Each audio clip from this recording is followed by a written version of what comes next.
Ang lalaking nagtitinda ng tsaa na sumikat at naging model. Kung nung nakaraan si Jeremy Mix na naging model siya matapos ng sumikat yung mugshot niya, ngayon naman, isang lalaking sumikat habang nagtitinda siya. Siya si Arshad Khan, 18 years old na taga-Pakistan at namumuhay nga lang ng normal.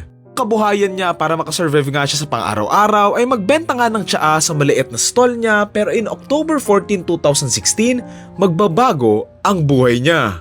Habang nagtitinda ng tsaa, may photographer na nakakita nga kay Arshad na nagapuhan nga sa kanya, kaya naman pinicturean nga niya si Arshad. Pinost nga ito online ng photographer at dito na nga kumalat yung picture ni Arshad. Maraming nag-comment, kinilig at naghanap nga kay Arshad dahil nga sa picture na ito kasi nga ang pogi-pogi daw niya na mukhang artista nga daw. Ang bait nga daw tignan ni Arshad tapos ang ganda pa nga daw ng mga mata kaya nga maraming nagkagusto talaga sa kanya. To be honest, pogi din naman talaga siya doon sa picture kaya hindi na ako nagtatakang nag-viral nga tong picture na to. Nansagan nga siyang the handsome chai tea seller kasi nga gwapo siya nagtitinda nga siya ng tsaa. Dito na nga maraming naghanap sa kanya para ma-feature nga siya sa mga news article, mga ilang interviews, mga TV shows kung saan nahanap nga nila siyang nagtitinda nga.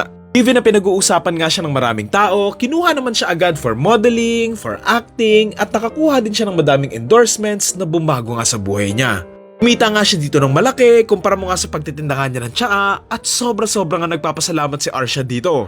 Ang nakakatuwa lang din dito, ilang taon matapos nga siyang ma-discover, bumuo nga din si Arshad ng sarili nga niyang cafe at tinawag nga niya tong Cafe Chaiwala kung saan pinopromote nga niya ito. Kumbaga kung iisipin parang umikot lang siya na dati nagtitinda nga siya ng tsaa and ngayon kape naman yung tinitinda niya kasi nga daw ito naman daw talaga yung interest niya. Yun kay Arshad, ang goal naman daw niya ngayon ay mapasikat nga sa buong mundo yung business niya.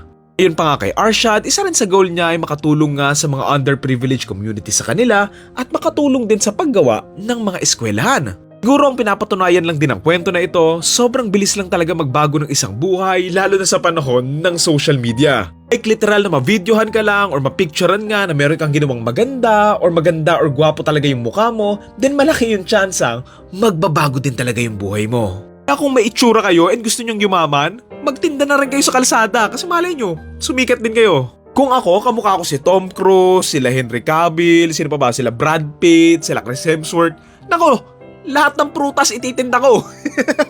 Ang nakakatuwa din naman sa kwento ni Arshad, sa dulo, hindi nga siya nagbago at hindi siya nalamon ng kasikatan. Humble pa din siya, mabait, and at the end of the day, ang goal lang niya ay makatulong sa mga katulad niya na galing din sa hirap.